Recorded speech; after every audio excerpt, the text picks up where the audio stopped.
Champions T20 cup का आज तीसरा मैच था और इसके साथ साथ इंडिया का भी मैच था जो कि आज ख़त्म हो चुका है। अभी तीसरा दिन था। 1.5-2 घंटों में मैच वो भी ख़त्म हो गया था और इंडिया बहुत ही बुरी तरह से हारा है और उस पर हम बात कर चुके हैं।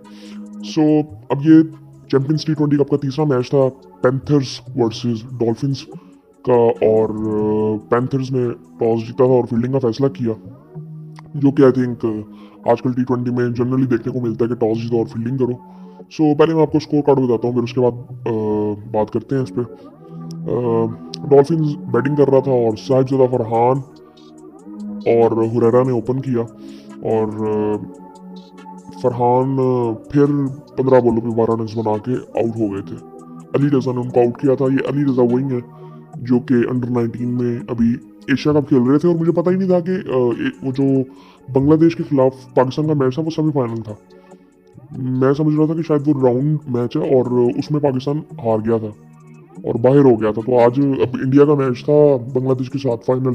सो पता नहीं उनमें से भी कौन जीता, कोई इतना बड़ा टारगेट दिया नहीं था इंडिया को। सो जीत जाएगा फिर इंडिया, अगर मैंने देखा नहीं अभी उसमें क्या चल रहा है। लेकिन अगर इसकी बात करें तो हुरैरा और फरहान ने ओपन किया था। फरहान जल्दी आउट हो गए थे और हुरैरा ने 37 किया था 32 बॉलों पे 4 चौके एक छक्का लगाया और उसके बाद फिर सलमान खान जूनियर आए, उन्होंने 7 किया। उमर अमीन जल्दी आउट हो गए थे और उमर अमीन कैप्टन भी हैं। और उसके बाद अगर देखें तो मोहम्मद सलमान, उन्होंने 34 किया 27 बॉलों पे 2 छक्के लगाए एक चौका लगाया और मोहम्मद गाजी गोरी, इन्होंने 27 किया 16 बॉलों पे 3 चौके एक छक्का लगाया, रन आउट हुए थे ये। और उसके बाद साकिब खान, इन्होंने भी 10 रन बनाए। उसके बाद शयान शेख, इन्होंने 20 रन बनाए 12 बॉलों पे 4 चौके इन्होंने लगाए। और समीन गुल नॉट आउट थे और ये कर करके उन्होंने 160 किया और 161 का टारगेट था। सो उसके बाद फिर अगर देखें तो बॉलिंग अगर देखें तो अब इनमें से मोस्टली प्लेयर्स ऐसे हैं कि जिस तरह फरहान हुरैरा को हम सब जानते हैं, उमर अमीन को हम सब जानती है। बाकी जो प्लेयर हैं ये मोस्टली डोमेस्टिक के होंगे, इनको मैंने पहले नहीं कभी देखा। मतलब इनको मैंने कभी फॉलो किया नहीं है उस तरह से। सो मैच भी मैंने देखा नहीं है। मैं इंडिया वाला मैच देख रहा था उस वक्त जब ये पहली इनिंग हुई। उसके बाद यार फिलहाल बॉलिंग की अगर बात करें तो अली रजा ने एक आउट किया, मोहम्मद उमर ने एक आउट किया और इब्तिसाम ने 2 आउट किए और अमाद भट्ट ने 3 आउट किए। अमाद ने आज बॉलिंग अच्छी की, कल हालांकि उसको बहुत मार पड़ी थी। 4 ओवरों में 19 रन दे के 3 आउट किए उसने और ओवरऑल कोई स्कोर इतना ज़्यादा था नहीं। और फिर जब पैंथर्स बैटिंग के लिए आया और पैंथर्स ने आई थिंक बहुत ही ज़बरदस्त बैटिंग की। जब इनको मैंने वनडे कप में देखा था, मैं कल भी बात कर रहा था कि उस वक्त मुझे लग रहा था कि कॉम्बिनेशन इनका कोई इतना अच्छा है नहीं, लेकिन ये आस्ता आस्ता इन्होंने क्या कहते हैं रिदम में आए और ये फिर बाद में इन्होंने टूर्नामेंट को भी जीत लिया। सो लक भी इनके साथ था और आई थिंक इनकी जो मेंटेलिटी है, खेलने का तरीका है, माइंडसेट है जो, वो आई थिंक सूट कर रहा है। या आई थिंक मैं इसको थोड़ा सा एक्सप्लेन करूँ तो वो मैं कहूँगा कि शादाब की कप्तानी है। शादाब हालांकि आज के मैच में खेला नहीं था लेकिन इनका खेलने का तरीका वैसा ही है। शादाब कैप्टन है इसके और जो सकैन मुश्ताक हैं जो उनके ससुर भी हैं, वो इसके मेंटोर भी हैं इस टीम के। सो वो मेंटालिटी इसमें फिर नज़र आती है। आज जो है वो हैदर अली कैप्टन थे और उमर सिद्दीक ने ओपन किया शर्जील खान के साथ। आज शर्जील खान खेल रहे थे, वो जल्दी आउट हो गए थे। 14 रन उन्होंने बनाए 10 बॉलों पे 3 चौके लगाए थे। उमर सिद्दीक ने अच्छी बाड़ी खेली, 78 रन उन्होंने किए 53 बॉलों पे 8 चौके 4 छक्के लगाए, 147 का स्ट्राइक रेट था। सो वो शुरू से आई थिंक लेके चल रहे थे, एंकर भी कर रहे थे और अच्छे स्ट्राइक रेट से लेके चल रहे थे। फिर हैदर अली जब आए तो उन्होंने भी एक अच्छी इनिंग खेली और अच्छे स्ट्राइक रेट से खेली। 165 के स्ट्राइक रेट से उन्होंने 46 रन बनाए 28 बॉलों पे 5 चौके 2 छक्के लगाए। और मुबस्सिर खान फिर आए और फिर वो नॉट आउट ही रहे। मुबस्सिर और उमर सिद्दीक नॉट आउट भी थे और फिर ये बड़ी आराम से उन्होंने 16 ओवरों में चेज कर लिया था 161। सो इजी मैच था, एक ही मैच है आज और दिन में ही मैच हो गया ये। और उसके बाद अगर देखें तो बॉलिंग में कोई इतना खास फिर कुछ कह नहीं सकते। काशिफ अली ने 3 ओवरों में 26 रन दिए, साकिब खान ने 4 ओवरों में 48 रन दिए, समीन गुल ने 3 ओवरों में 30 रन दिए और उसके बाद सलमान इरशाद ने 2 आउट किए 26 रन दे के। 3 ओवरों में उन्होंने 26 रन दिए और 2 आउट किए। उसके बाद अगर देखें तो शायान शेख ने 3 ओवरों में 27 रन दिए, तो 2 आउट बस सलमान इरशाद ने किए। सो मैं सिर्फ ये कहूँगा कि इसमें जो सबसे अच्छी चीज़ मुझे लगी थी कि इन्होंने जिस तरह से चेस की है, मैंने कहीं पे भी नहीं देखा कि इनका स्ट्राइक रेट नीचे आया हो। सो ये कल के मैच में भी ऐसे ही था कि कल भी एक टाइम पे तकरीबन 12 के स्ट्राइक रेट से, 12 के रन रेट से आगे जा रहे थे और सब अच्छी तरह बैटिंग कर रहे थे। 11 ओवरों में इनका 125-30 था और एंड में फिर जब विकटें गिनी तब ये मैच हारे। शादाब कल आ नहीं सके थे, मैंने उनको देखा नहीं कि उनको हुआ क्या एग्जैक्टली, लेकिन कल भी ये इसी तरह से बैटिंग कर रहे थे और वनडे में भी इस तरह इनको मैंने देखा था कि बहुत इजीली, और फाइनल तो वनडे कप का बहुत ईजी हो गया था क्योंकि उस वक्त आई थिंक जो मेन प्लेयर्स थे टीम के वो टीम से जा चुके थे पाकिस्तान टीम के लिए। सो वो उस वक्त बड़ा इजी हो गया था पैंथर्स के लिए कि वो मैच वो जीते हैं। कोई इतना बड़ा टारगेट भी नहीं था मार्कोट्स की तरफ से वनडे कप में। सो इसमें भी आई थिंक जो जिस तरह से ये खेला गया ना मैच, कल का अगर पहला मैच की बात करें वो बोरिंग था, दूसरा मैच अच्छा था, ये मैच भी बड़ा डिसेंट था। बोरिंग इस लिहाज से कह सकते हैं कि कोई इतनी क्या कहते हैं, इतना कोई कंपटीशन नज़र नहीं आया। बड़ा इजी मैच था पैंथर्स के लिए और बड़े आराम से वो जीत गए। और लेकिन एक चीज़ जो हुई है कि वनडे में भी डॉल्फिन्स ने अच्छा स्टार्ट किया नहीं था और उनका पूरा टूर्नामेंट ही बुरा गया था। तो इसमें भी ऐसा ही कुछ नज़र आ रहा है। उसमें भी हुरैरा ओपन कर रहे थे, फरहान पता नहीं थे कि नहीं उसमें, लेकिन उनका कोई उसमें उमर अमीन बहुत लेट खेले थे, लेकिन इसमें आज वो खेले और वो जल्दी आउट हो गए थे वो भी। सो आई थिंक डॉल्फिन्स को थोड़ा सा देखना चाहिए और क्योंकि उनका वनडे का बहुत ही बुरा गया था। सरफराज इसके मेंटोर है और उनको थोड़ा सा देखना चाहिए।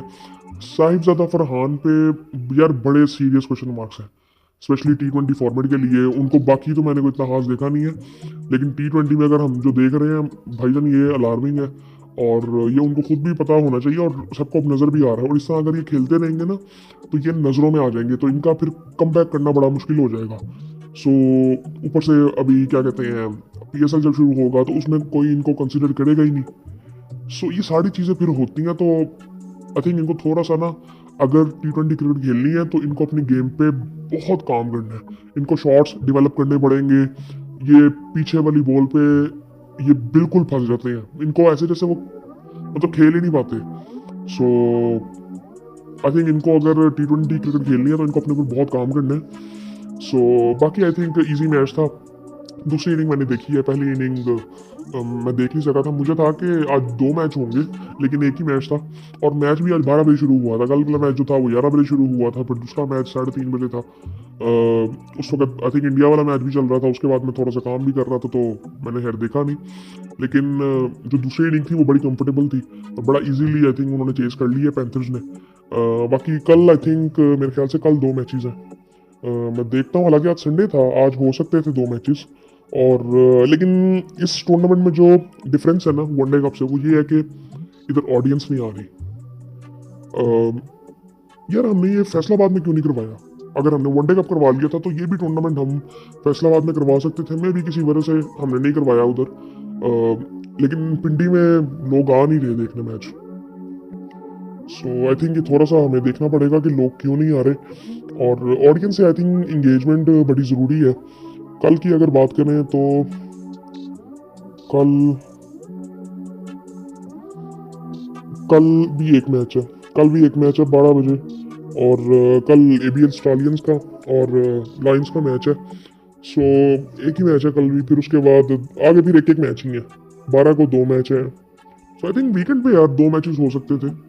सो लेकिन हुआ नहीं क्योंकि ज़रा वीकेंड भी होता है और रात में लोग आ भी जाते हैं। कल भी देखा था कि रात वाले मैच में लोग आ गए थे। रात वाला तो नहीं था, डे नाइट ही था, लेकिन ओवरऑल अगर देखें तो बड़ा इजी मैच था। बाकी इंडिया की जो हालत हुई है आज, आई थिंक वो बड़ा अलार्मिंग हो गया। उसकी एक वजह यह है कि पिछली 4 इनिंग्स में अगर देखें तो 3 दफ़ा तो उनकी बैटिंग फ्लॉप हुई है, कोलैप्स की है पूरी तरह से। अब कोलैप्स भी वो बड़ा टिपिकल कोलैप्स नहीं था कि वो रन तो कर रहे हैं लेकिन 150-200। सो ये आई थिंक इनको थोड़ा सा देखना पड़ेगा। वो पहले मैच में भी अगर आप देखें तो वो जायसवाल के 160 निकाल दें, बुमराह की परफॉर्मेंस निकाल दे तो वो मैच उनके लिए जीतना बड़ा मुश्किल हो जाना था। फिर वो उनकी परफॉर्मेंसेस थी, इंडिविजुअल परफॉर्मेंसेस थी दोनों की, उसकी वजह से वो मैच वो जीत गए थे। लेकिन यहाँ पे जिस तरह से आई थिंक ऑस्ट्रेलिया ने इनके साथ किया, अभी यार तीसरा दिन अभी शुरू हुआ था। सो आई थिंक ये थोड़ा सा देखने वाली बात है और इसमें आई थिंक ब्रॉडकास्टर्स को बड़ी हिट होगी कि मैच तीसरे दिन के शुरू में ही खत्म हो गया, क्योंकि 5 दिन के उन्होंने पैसे दिए होंगे और इनके इतनी बड़ी कैलकुलेशन भी होती रहती है। इंडिया बहुत हिसाब किताब करता है इस चीज़ में, क्योंकि ब्रॉडकास्टर इनके होते हैं तो इंडिया के साथ सीरीज़ के पैसे भी ज़्यादा मिलते हैं, तो सारा कुछ ये होता है।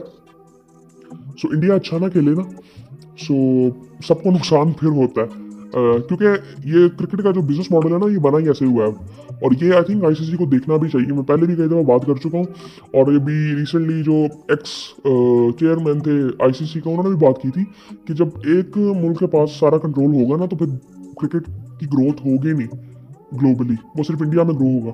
सो ये चीज़ आई थिंक देखनी चाहिए। जिस तरह आप ये देखें, अब यहाँ पे नहीं हुआ। अब मैं एक और मिसाल देता हूँ आपको।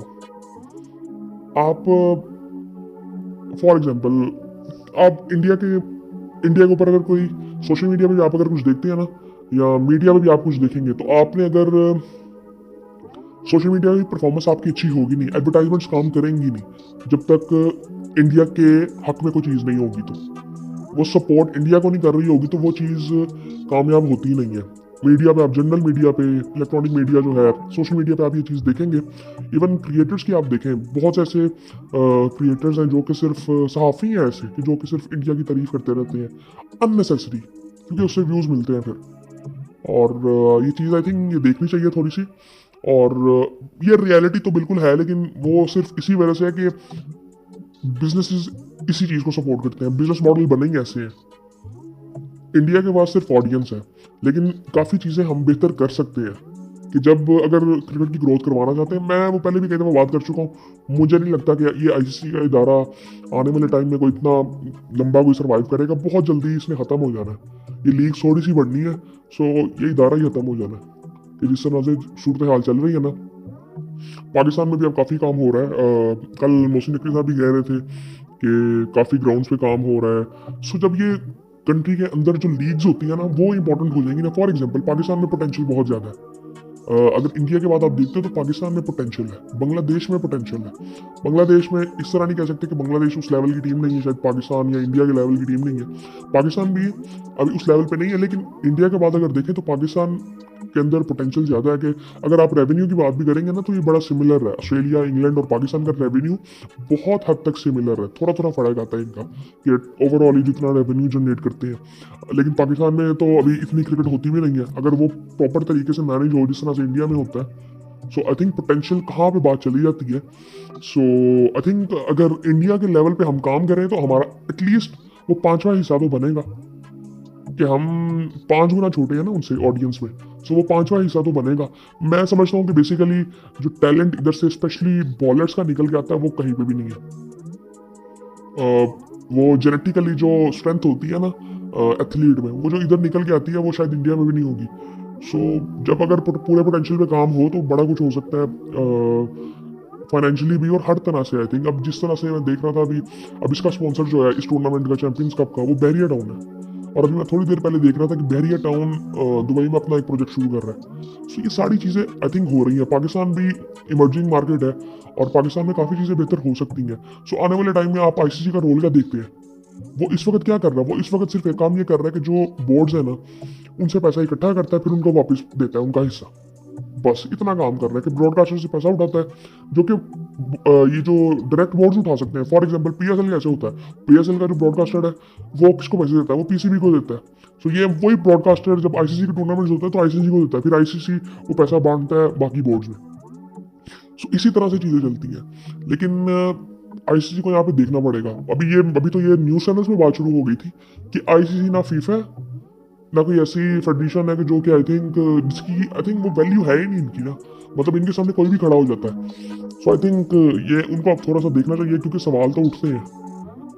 बाकी अभी चैंपियंस ट्रॉफी से रिलेटेड अभी बातें चल रही हैं, चीज़ें फाइनलाइज होंगी। आई थिंक बातचीत तो सीरियसली अब चल रही है, और फाइनलाइज होंगी अब चीज़ें आ जाएंगी कुछ 1-2 दिनों में। हालांकि लग रहा था कि शायद आजकल में आ जाए। 7 तारीख फाइनल कह रहे थे पहले, वो भी नहीं हुआ। उससे पहले 5 भी कह रहे थे, वो भी नहीं हुआ।